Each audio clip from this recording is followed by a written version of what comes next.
Sweet science, little boxing for you as you had the heavyweight championship of the world on the line on Saturday afternoon for us down here in Miami. Anthony Joshua defending his belts against Oleksandr Usyk. And we have a new champion. Oleksandr Usyk putting it on him, winning it by unanimous decision.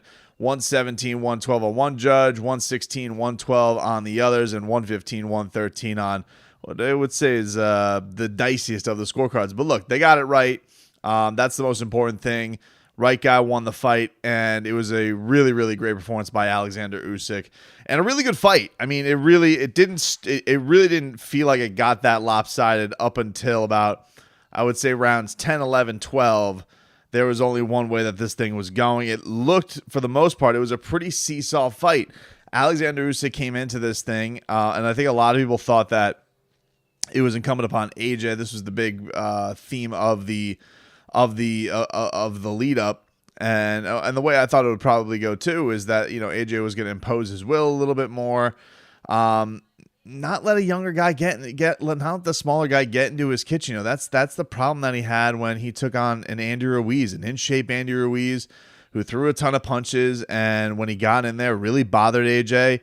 Didn't feel like he could deal with the hand speed, and we saw a lot of those issues in this same fight. And as great as it was by AJ to come back and win that Andrew Ruiz fight in Saudi Arabia, one of the things that I was disappointed with in that fight was I still didn't feel like, though we saw a better boxing version of AJ, really what I wanted to see was a guy who was imposing his will. Like, this is a guy who got knocked out by the dudes doing the Snickers ad on a week's notice, and you come back with a full camp, and yes, you're in better shape, but never had that moment where you had that killer instinct like we saw him when he first attained the championship.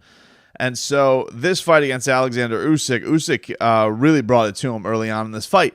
But I give AJ credit after the first 3 rounds, and I had him down 3-0. I thought that he did settle in. Now, I think part of that maybe had to do with Usyk was at such a blistering pace to start off this fight. He was not stopping moving. He was moving all over the place. The footwork was crazy. So I do think that he probably needed some rounds to temper that back a little bit. Now, he'll tell you in the post-fight, I didn't want to go for broke. My coaches told me to settle down a little bit. So maybe that was by design. But did feel like he let AJ into the fight a little bit. Like AJ did, I thought, put together 3 straight rounds where he evened things up after 6. I didn't even fight after 6. But then I thought that Usyk really had such a huge round in round 7, which I think really swung the fight in his direction, really for the final time. I think that once he got his ground onto that, I thought that he found himself pretty much in the driver's seat. Just showed AJ, hey, those were some good shots. AJ probably had his best shot of the fight in round 6, maybe the biggest shot of the fight up to that point. But Usyk ate it. He ate it and kept coming forward, and then just had his best round. So I do think on some level that had to be a little bit demoralizing for Anthony Joshua, that he hit that flush straight right hand, and Usyk kind of just ate it. Little bit hurt maybe, but was able to withstand it, and then all of a sudden just really flipped the fight on its head. And that second half of the fight wasn't really close. I mean, AJ, I thought maybe got one more in there. But Usyk was just bringing it with so much energy, and you could just see that it was exhausting AJ to try and even keep up. He had some moments. It wasn't I don't think it was a complete whitewashing of like, he didn't belong in there. But I do think that the bigger moments certainly belonged to Usyk. The better boxing belonged to Usyk. You started seeing him shut AJ's eye, which that's a big question about what his future is. How badly hurt is that eye? How bad is it going to affect him as far as his ability to get the rematch? What does it mean for this heavyweight division and all this type of stuff? But as far as the size discrepancy, it definitely was noticeable. Look, I mean, Usyk had to take some risks to get in there. I think that the thing that was just very noticeable is that he felt like he had just a if you don't want to call it a speed advantage, just a tremendous boxing and movement advantage. Like, he just felt like he had every angle in his repertoire. And AJ is just, he really is just a straight shoot, straightforward fighter. He doesn't, move side to side. He doesn't really improvise a lot. It's really, a lot of it is just, bear you down, see what he could do to set up that monster right now. I actually thought some of the best and you would have maybe liked to have seen this a little bit more, is he had in the 8th round some really great body work, and you would have liked to see him probably go to that a little bit earlier, and, you know, it just wasn't the case. You know, it felt like he was always trying to set up for that big right hand, and it just wasn't there enough for him. And they both, listen, AJ had some big shots. I mean, you definitely saw that Usyk was wearing some of it when he got to that there between, you know, the marks under his eyes. Had a cut. I don't know if that was if that was a butt, because it was getting a little bit awkward there towards the end, but either way, had a gnarly cut on the inside of his eye, right above his nose almost. And, you know, but the moment I thought of the fight was round 12, you know, moment of the fight, and just that he comes out of round 11. He definitely has AJ in the mindset that AJ needs a knockdown. Probably, I thought needed a knockout, where I had it on my scorecards at that point, because I had Usyk up 3 at that point. But at least, and Roy Jones said this, a knockdown to maybe get a draw. Maybe somebody saw one of a round swing the other way, something like that. And instead, this is always interesting when the guy who needs the knockdown really gets it put on him and almost gets stopped by Oleksandr Usyk. That shows you something. That's the exclamation point that you were looking for if you're in the camp for Usyk. And the performance that he had was just tremendous.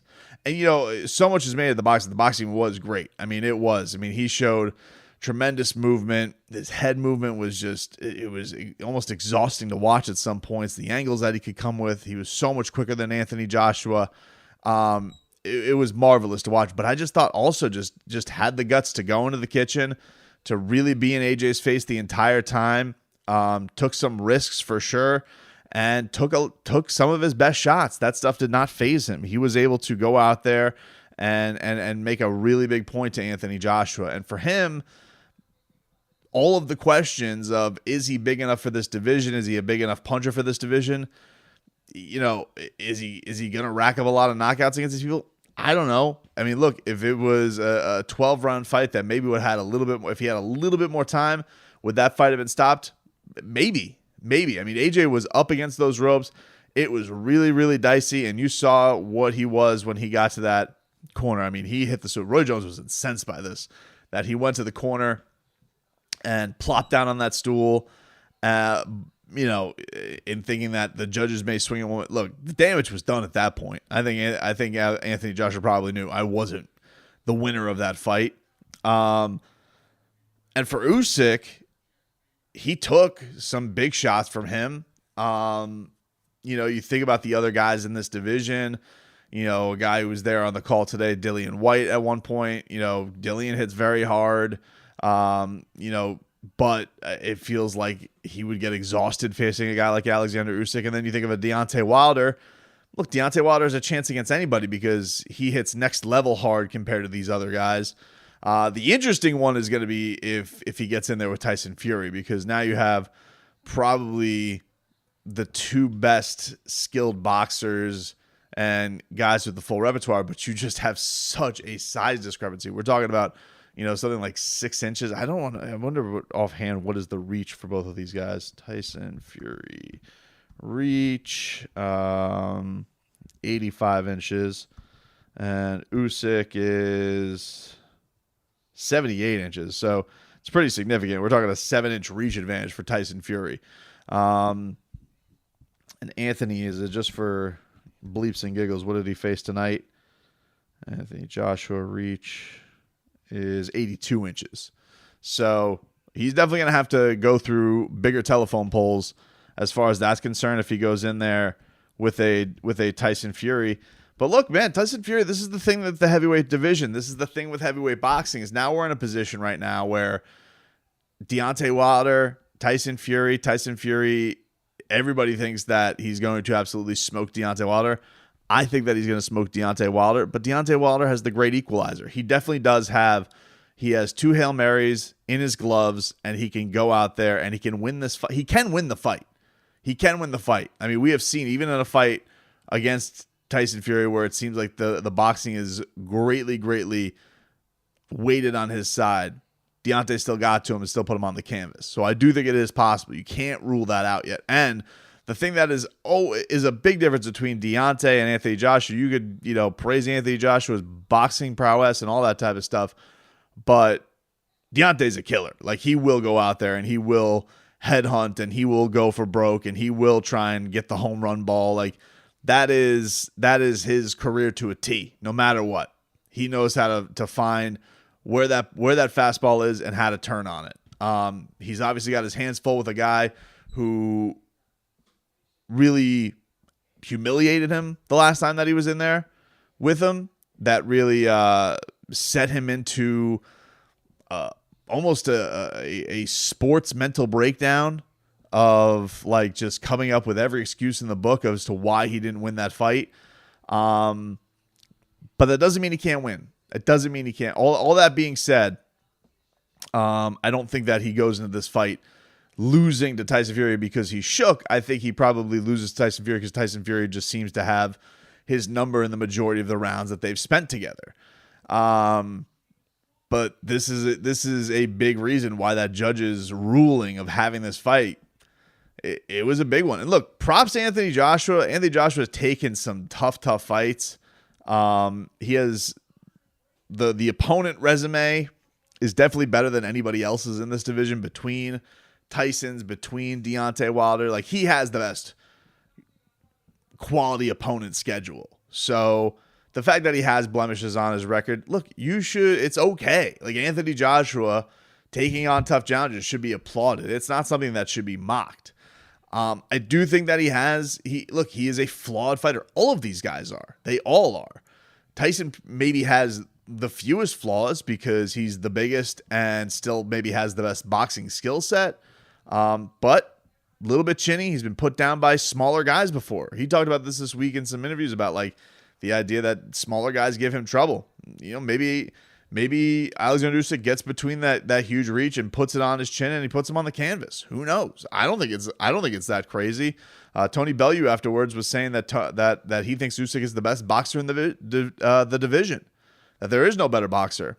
And really, if you think about where he's coming from, being the undisputed cruiserweight champion, if he loses, he's right. It's probably not going to be because of his boxing skill set. He probably just has a size discrepancy that was just too big to bite off. But a lot of people thought that. AJ, bigger man, bigger reach, 20 pounds on him. But he outworked him. He hit him with bigger shots and had the bigger moments in this. And it's a hell of a thing that those belts now sit on Oleksandr Usyk. The interesting thing now is for AJ. All right, so the rematch clause, that's the other big thing that's out there. What to do with this? Okay, so should Anthony Joshua do the rematch? Of course he should, if he has the ability to. The question is, is it smart to go back in there with Oleksandr Usyk after what he just did to you, or do you kind of just let things play out? And do you say, hey, maybe he goes in there and he fights Tyson Fury, he beats him, and now I get maybe I fight Deontay Wilder. Let's just say, for argument's sake, Tyson Fury beats Deontay Wilder. Then you have Usyk versus Joshua. Then do you have Usyk versus Tyson Fury? Then, and they fight. AJ takes a little bit of time off, and then maybe he fights Deontay Wilder. Winner then goes on and, maybe he fights. I mean, probably Wilder wouldn't fight Tyson Fury again because they've fought 3 times already. But is there some realm like that? Does he have a get-right fight against a Dillian White? Is Dillian White going to fight Tyson Fury? I think that the thing that probably makes the most sense, and Eddie Hearn said this afterwards, is like Eddie Hearn didn't seem so keen on the rematch, but he has the clause. AJ's a competitor. I think he's going to want to go get his fight back. Now, how does he go about getting that done the next time? I think he has to go back and invest in the body. I think that he has to get himself in a little bit better physical peak condition. The thing that he has a problem with this fight around that he didn't have with the Andy Ruiz fight is Andy let the spoils of being champion get to him. Went off the rails. He got really fat and just wasn't the same guy that was in there with Anthony Joshua. And Anthony still didn't put him away. Anthony still didn't beat him the way that Ruiz got the championships from AJ. Usyk's not going to do that. Dude's from Ukraine. You think he's going to let himself get fat? I highly doubt it. I think that he probably knows all the riches that are upon him and that are coming between an AJ rematch, a Tyson Fury undisputed fight, maybe a Deontay Wilder undisputed fight. All of those things are fun and should make him a ton of money. And by the way, hugely cool move that Vitaly Klitschko was there today. You think back to Vitaly. First of all, there's great symbiosis and all this type of stuff. The fact that AJ took the belts from Vladimir Klitschko in their epic fight, really one of the great heavyweight championship fights. The fact that Vitaly Klitschko, in a lot of minds was for people the uncrowned king, really had so much success against Lennox Lewis, but had that gnarly cut and never really had it taken out of his hands to never get the opportunity to fight for the championship. Lennox Lewis didn't fight again. He was done after that. And so for Ukraine to have a moment like this where they go and, kind of beat the golden boy of British boxing has to be hugely cool for him, hugely cool for that country, and very nice that you had that moment between them in the ring afterwards. But I think that he presents a lot of issues, a lot of the things that people had with Usyk as far as the questions of, can he stick in this division? Well, he just stuck Anthony Joshua, and in my mind, beat him 8 rounds to 4. And I think is definitely poised to have success against the likes of Deontay Wilder. And I think Tyson Fury too. I think he can give him some issues as well. Tyson, Tyson's been shown to be vulnerable. He's had some great showings as of late, but it's mostly been against Deontay Wilder. So, Otto Wallin got a little bit dicey. Maybe somebody can get to him. And maybe somebody of the talents of an Oleksandr Usyk can get it done. I still lean Tyson Fury. Don't get me wrong. I'd still go with the Gypsy King to be the man when it's all said and done to probably end up being undisputed champion. But I definitely think this is I think this is a very interesting one for sure. I think this is a very, very, very interesting matchup between him. And if it ends up being Deontay Wilder, I think that one's interesting too. I think it's a hugely interesting thing because while AJ has shown a propensity to be a little bit gun shy from time to time, and not get his offense off enough, Deontay won't. Deontay is going to be looking for that sweet spot the entire fight and is dangerous the entire fight. So, congratulations to Oleksandr Usyk. That was a really, really thrilling fight. I really enjoyed it, and great performance by him.